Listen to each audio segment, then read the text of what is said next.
Hi, good afternoon. Well, I want to also stand on all existing protocols and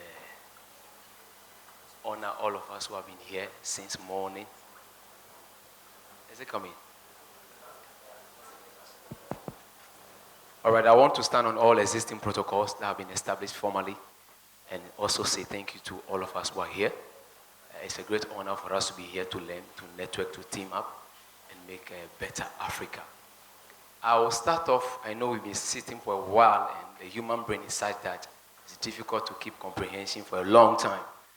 But I want to start off with a little joke that could make us smile.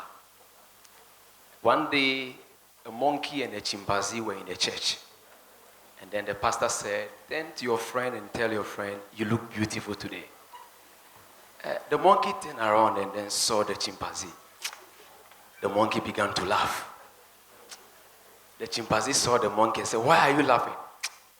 He said, "I'm in church. I don't want to lie today." "What do you mean you don't want to lie today?" He said, "Pastor said I should tell the person beside me that you look beautiful today. But Pastor, I can't lie today. The one sitting beside me is not beautiful at all." Then chimpanzee got angry, chased the monkey, and that's how the monkey found his way to the bush. In a way, I hope that got a little smile on our faces. My name is Apostle T A Jeffreys. I'm the senior pastor of the Ever Flourishing City Chapel International. I'm also the founder of the Accra College of Professional Coaching and Training Center. I'm a certified financial intelligence specialist, coach, and consultant. I'm a certified marriage and relationship counselor.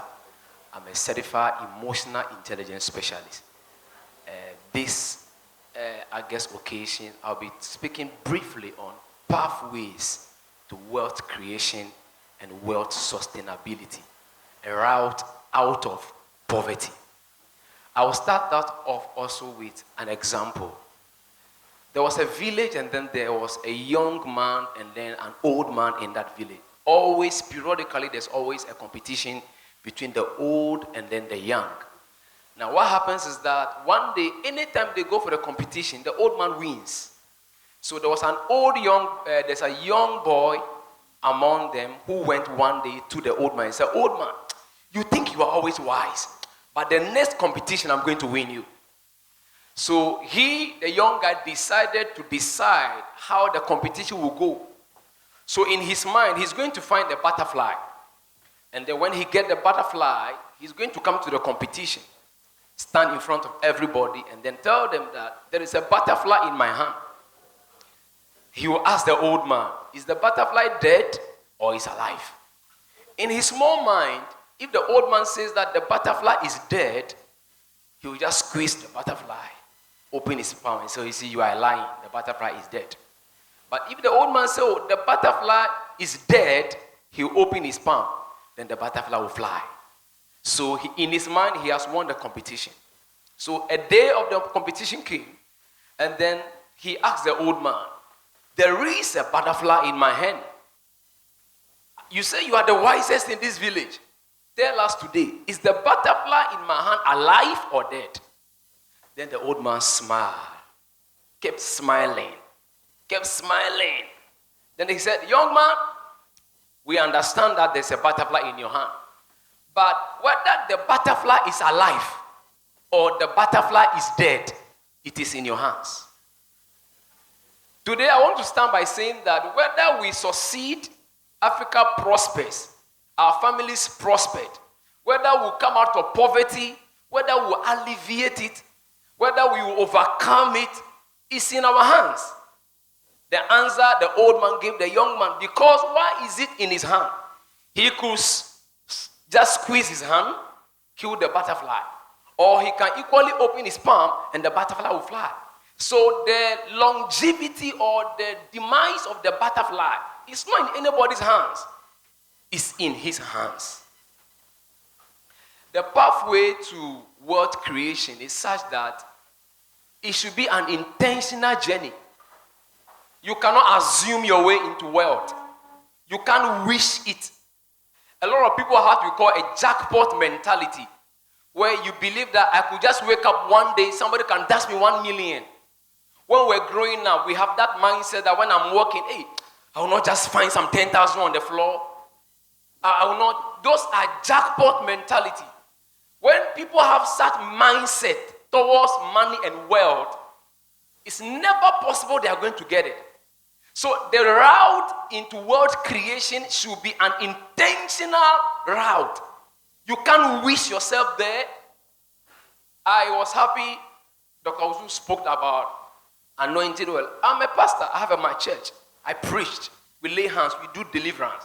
But do we get to know that the future that you are believing God for is not actually just praying?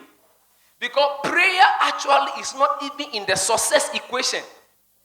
Prayer is in being able to communicate with God, receive ideas, receive illumination, then you make decisions.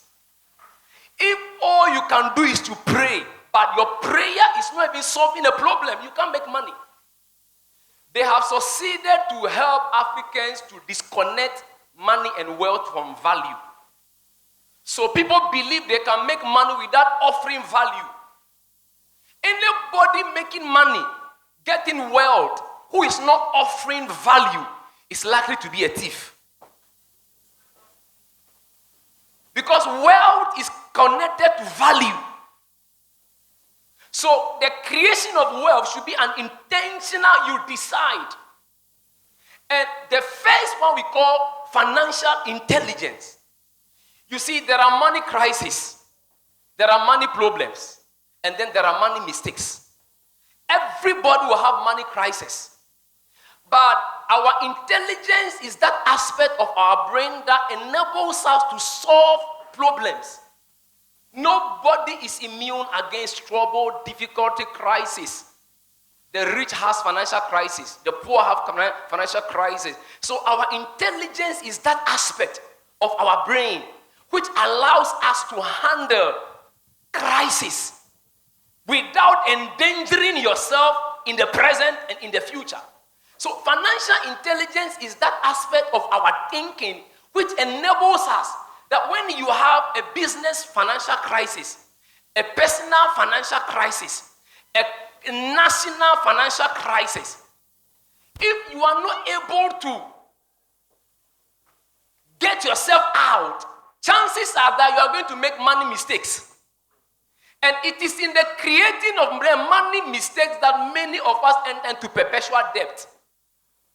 So financial intelligence is key to help anybody with a financial problem to come out. Do we get to know that a lot of people who have financial crisis, the first idea that even comes to you is to, you just pick your phone, who can just get you some money? Oh, who can just lend me? That's the first approach. Where can I get some money from? But literally, when you have a money problem, that should not be even your first. Because you are not just having a money crisis out of the blue. That crisis is as a result of a particular lifestyle, series of things you have been doing that landed you in that situation. So even trying to rush out of financial crisis can create more crisis. So we need financial intelligence to be, and it's not taught in a school. Education as we have in our part of the world, a lot of speakers have spoken a lot about that. Our system here have not been designed to give up that particular aspect. That is why you can see an accountant broke. You can see professors. He's a professor emeritus. But it's likely some professor can be struggling with rent or fees and many stuff. Because wealth is not really in the IQ that somebody has.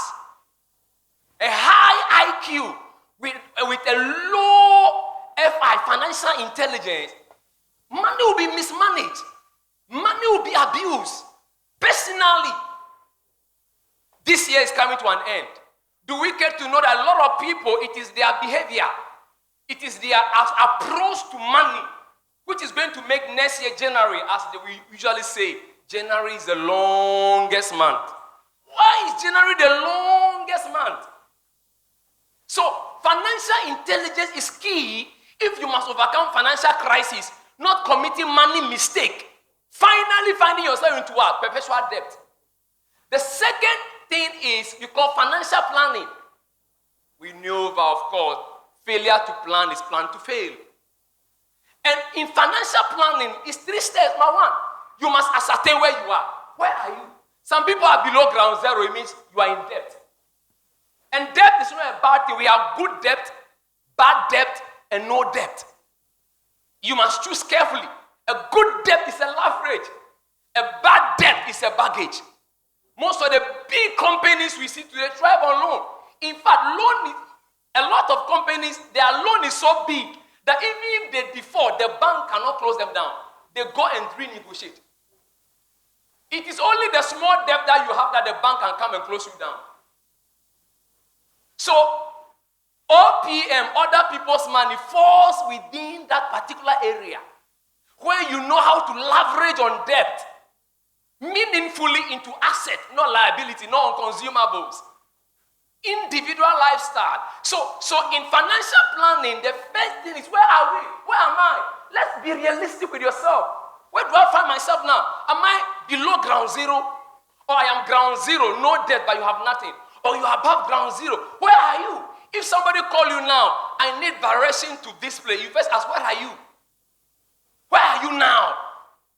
We need to know where we are individually, family, company, institution, as a country. Where am I? Ascertain your current location. Number 2, decide where you want to be.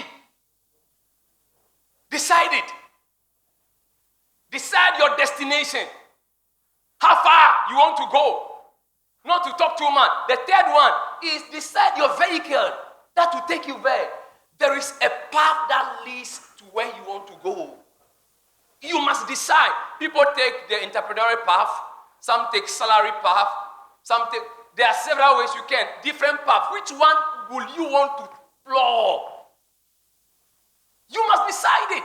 That's why I say in the beginning that the journey into wealth or financial independence and freedom is an intentional one.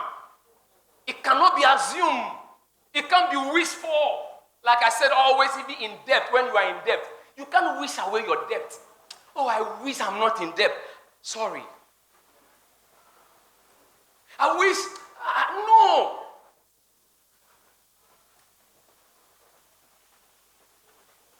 Those are basics. Pathway toward creation. Individuals must decide where you are, how far you want to go, and then decide the route you will take. That will take you there. If you don't know where you are going, obviously you will not even know the route.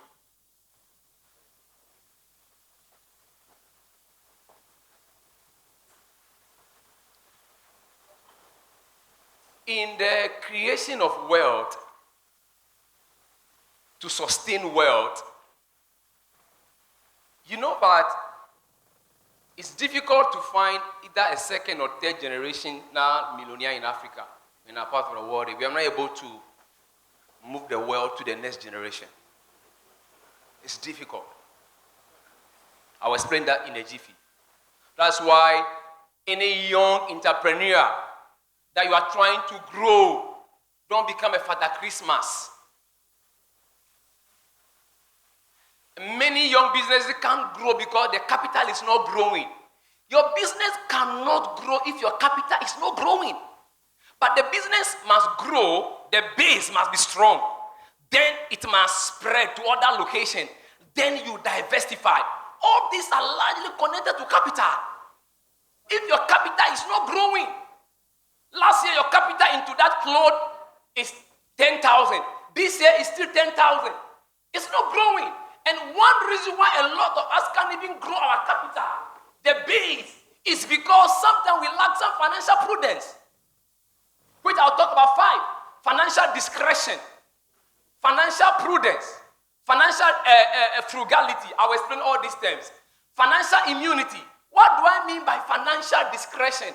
Financial discretion has to do with everybody is a money user. There are 3 types of money users. Those who waste money, those who spend money, and those who invest the money. Money and time is the same thing. You are either wasting the time, spending the time. You are either wasting the spending it, or you are. So The rich invest. The average, they spend. Basically, usually the poor, they waste. The same thing with money. So anytime you take money, what are you doing to it? Because money is actually some few stuff. I said money is a seed. And the first nation that money grows very well is called germination. You should be able to plant your money. They can give you a seed capital. That's why they call it seed capital. You need to find a viable venture, which is a ground. A good idea. That's why sometimes when you go and see an investor who wants to invest in your idea, they want to scan it, prune it, find out whether this idea you are bringing is viable. It's a fertile ground. Before they put in there, else you put in there the seed don't grow. It's like a woman who is barren. No matter how viable the seed is, she can't conceive. So money is a seed. It must be meaningfully planted. Find a venture. Your seed. So financial discretion is your daily decision you make with money. This morning, when you left the house, either some money was with you in your pocket, in your wallet. By the time you return home, either you are going to spend some amount of it. Will you be able to account for all that you have spent? Or you will not be able to account for it? If it's not measurable, it's not manageable. Personally, you left with 200 cedi. By the time you are getting home, you are left with just 10 cedi. What did you really do with the 190? Can I trace it? It's called your laughter factor. This is a behavioral attitude. I need to check. That's the only way I can preserve and I can grow. Your business, your first business deal brought in, you invested 1,000, you got 1,500. Then suddenly you thought that you made a profit of 500. Then you're just going to spend the 500. How will it grow? You have to reinvest back the profit. Add it and reinvest. Then you see that your capital keep on growing. That is why young entrepreneurs, do not increase your lifestyle in proportion to the increment or the expansion of your income or your profit. Because if your lifestyle is here and your expenditure is here, how do you grow? So financial prudence, your day-to-day decisions, and that would affect you. For example, how you spend money, where you spend it, who you spend it with, how much you spend. Deciding between needs and wants, emergencies and diligencies. Some things are not necessary. Individual lifestyle. Some of us just buy on impulse. It is Christmas now. Every company needs money. So if you're not too careful, they are going to appeal to your emotions and then take money from you. So you buy on impulse. They must appeal to your nose. It must smell nice. It must look good. So you must be well disciplined to know day-to-day decisions. Then financial prudence. Decisions that you are making now that will affect your tomorrow. The only way your business will not go bankrupt after 2 years is because you had prudence. You are going to make decisions now that are not going to compromise the growth of the business tomorrow.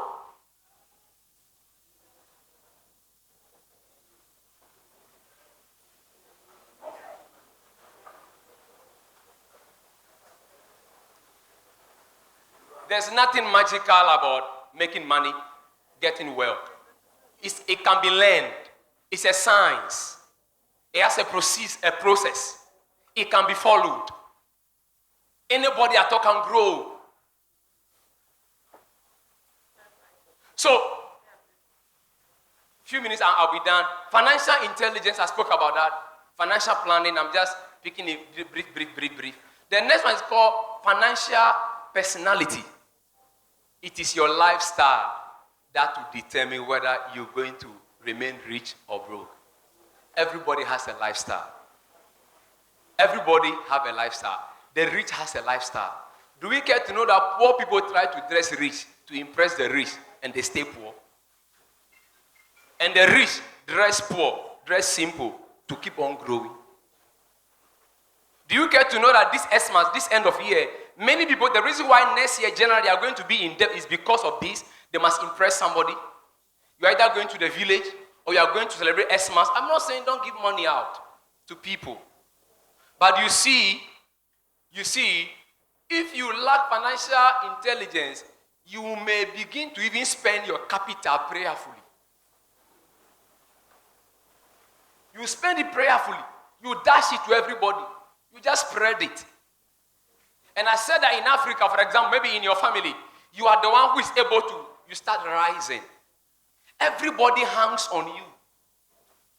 So you see that one rising entrepreneur in the family, the demands from everybody in the family. This one calls you here, this one calls you here, this one calls you here. So you just realize that there are too many loopholes around your money. How do you grow? That's one reason why they never reach the peak. You must take root. Let your branches be strong. Then we can now, when we go to the village, how our clotheslines, after washing, we tie the ropes on what? The trees, isn't it? The branches, you spread it. Do you know that it's only on trees that are strong, the arms that are strong? Else, the branches will tear. It will break down. Sometimes your business is too young to be carrying too much responsibility. It will crash. So there is a point in growing where you need some financial stinginess. Else, the generational dependency syndrome. Please, can I have 4 people here? Please. Any volunteer? 4. 4. Don't forget the example here. Just 4. All right. Please, can you face them, please? So hear this. Tough times create strong men. Strong men create easy life. Easy life create weak men. Weak men create tough times. So by the time you cross the 4th generation, they are back into poverty. I will explain. So, this is grandfather, great-grandfather. Tough time. So he definitely have to walk like 10 miles to get to work. Then his son came. He has to walk like 5 miles. So tough time will create a strong man. Strong man will create easy life. Easy life is going to create, a weak person. And then a weak person is going to create a tough life. And that is the generation we find ourselves. So you see that the first generation will begin to make money. So now you'll be driving a Bugatti. You are driving now a Mercedes-Benz. You will be driving a Ferrari. Spending the money, because any money that you have not made, you lack the wisdom to manage. That is why if I give you 10,000 right now, and I say, what will you do with it? He said, I will. You waste that money. Money should not be deciding for you.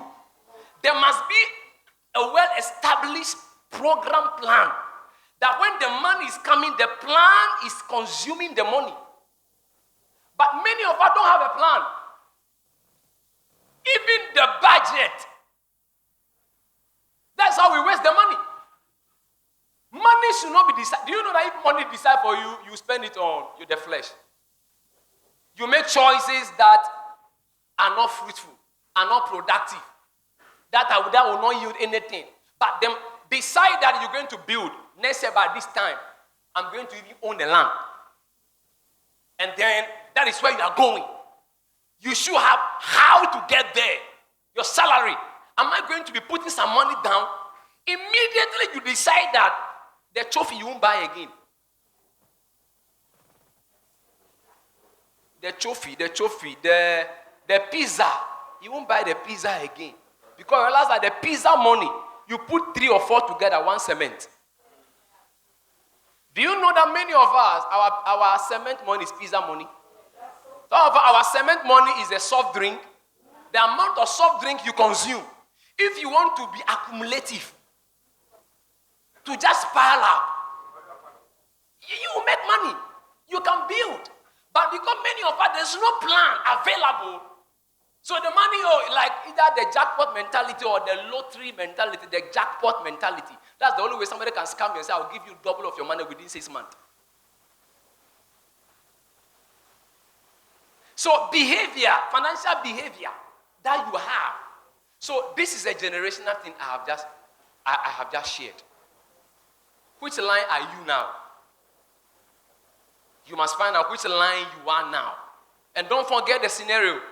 Tough times create strong men. Strong men create what? Easy life. Easy life create weak men. Weak men will create what? Tough times. Please, thank you.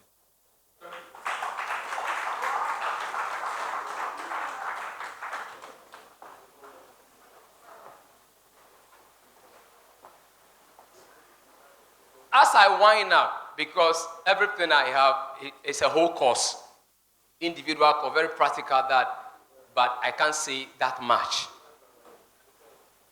I want to leave some few words with you that you can go home with. I try to make it more practical.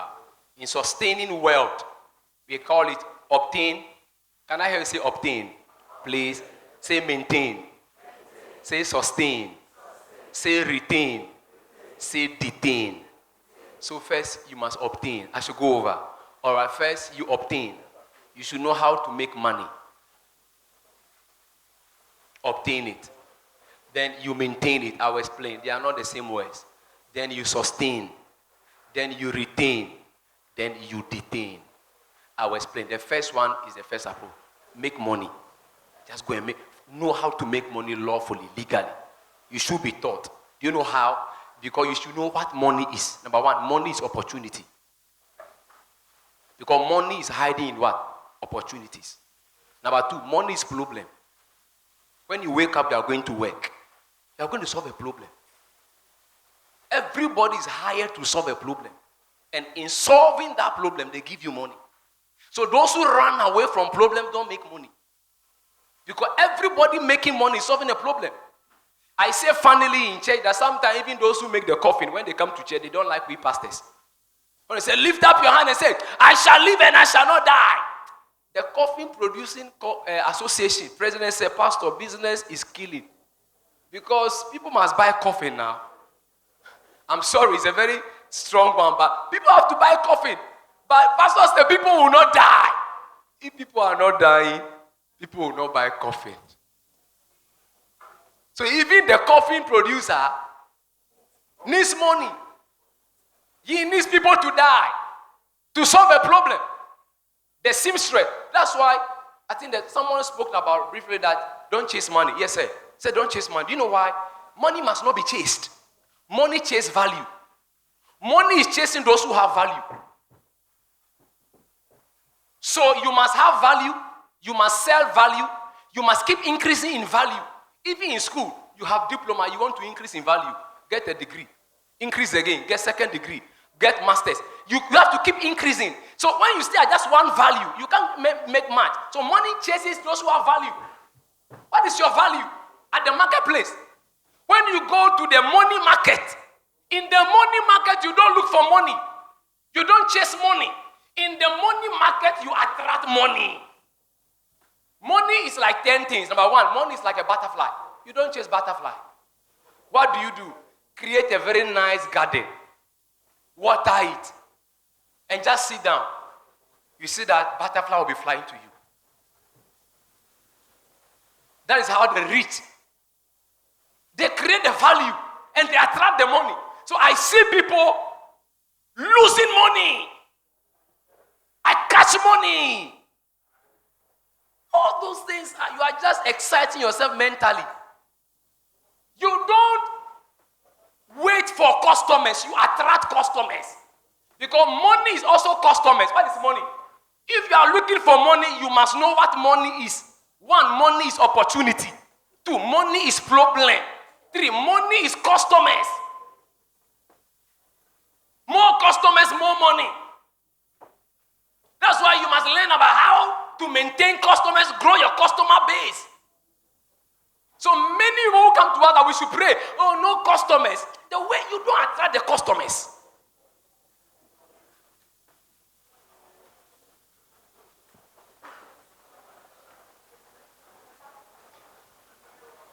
Money is a very important tool. This microphone is bought by money. The dress I'm wearing is by money. This building is by money. The food you eat, money, money body. The phone you are holding, money bought it. Money is the wheels that allows everything to run. It's the lubricant that allows everything to flow. That's why your financial health, I see people patronize only their physical health, and their emotional health, and their mental health. As key as they are, do you get to know that a lot of people who are having deficit in their physical health, their mental health, their emotional, is because their financial health is low, they are broke, they are in debt, they are frustrated. I did a research, and I realized that the depression and the anxiety among salary workers, government workers, is high because of this thing called debt. Nobody is happy with debt. You see, even the number of the one you are owing cold, your day is messed up. So mentally and mental dehydration has increased because of this thing called debt, a lack of money, mismanagement. There's no demon. So if your financial health is suffering, it's likely to permeate and enter your mental health, your emotional health, and your physical health. So people have to pay attention to their financial health. If you need to pay money to see a financial consultant, see. When you are sick physically, you go to hospital to see a medical doctor. He charges you, you pay. Somebody met me and said, oh, you know, I am already in debt.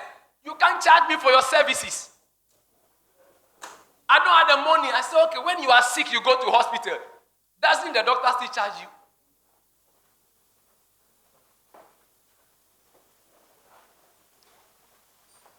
Wealth sustainability in the family. Like I said, obtain money. I'll jump the process. Maintain it. Then, so how do you sustain? This is where I'm interested in 5 minutes and I'll be out of your way. How do you sustain the money? Because anything you cannot sustain. I wanted to bring a keyboard here to do that demonstration for you. I play keyboard sometimes even in church. You know the keyboard has become the called sustain. When you press it, it will go the same sound. It will be going. It will not go up. To sustain. Many people cannot sustain. Do you know why? Lifestyle. Lifestyle. Until your lifestyle change, your money crisis will not change. Until your lifestyle change, your money issues will not change. There's something we call lifestyle vision board. Any lifestyle you are trying to get, you must make sure that there's a requirement and the demand that go with every lifestyle. There's a lifestyle you need to change your hair every weekend as a woman. There's a lifestyle you must wear new clothes almost everywhere you are going. Can you maintain that lifestyle? Because the demands and the requirements surrounding that lifestyle is high. So sometimes you start a business small, you can't buy that Mercedes-Benz now. Because the maintenance of the Mercedes-Benz and the fuel alone is going to kill the business. It's not a demon. So the lifestyle you are having now, plus where you want to go, that's not correlate. And there's a difference between you being able to pay for something and you be able to afford it. As a good entrepreneur growing up, you must wait until you can afford it. The fact that you can pay for it once does not mean you should go for it. Because if after paying for it, you go broke. After paying for it, you are flat. After paying for it is zero, it's not yet time. You should be able to afford it when your business is still not at risk. Lifestyle, financial behavior, that's the third P. If it doesn't change, personally will not change. Your money will still be wasted. And there's nothing you can get. How do you retain it? After sustaining the money, that's why the Jews, the average Jew, the money circulates within the Jew community 10 times before it leaves their community. It spread within them to spread. 10 before it will leave their community. The black community, according to the study, 2 times, then it leaves our community. How must you retain wealth? Retain wealth means that you give it to the next generation. And here's the key. Parents and fathers and mothers, please, let's not just prepare the future for the children. We must prepare the children for the future. The reason why many people cannot retain the money and the wealth is because you make all the money. You build all the business. But the keys that you are going to hand them over to have not been prepared. Don't forget I said any money you have that you have not worked for, you lack the wisdom to maintain. So by the time you hand it over to them, because they have not been trained for it, what happened? They squander it. So we should not only focus on preparing the future for the children to hand over to them, we must equally prepare the children for the future. They must learn how to earn money. Even as a mother, your daughter is 12 years now, tell her to begin to earn money. Show her how to earn money. She needs any other extra money. Let her do something to earn it. To detain money is when the money is now, it's not a generation now. Now this family is rich. The first generation, second generation, third generation, fourth generation. You can now detain the money. And there's a way to do some of these things. Lifestyle change is key. Lifestyle behavior is key. If you must make wealth, if you must maintain it, and if you must escape poverty. Thank you very much. God bless you. I want to say that my institution, Accra College of Professional Coaching and Training Institute, I'm willing to partner with anyone who wanted us to come and organize these seminars to train either drivers, teachers, police, whatever it is, to be able to empower individuals. I will be able to partner, and then we offer some of this training, this teaching, this coaching is needed, is necessary from the grassroots, and then we can work together. Thank you very much.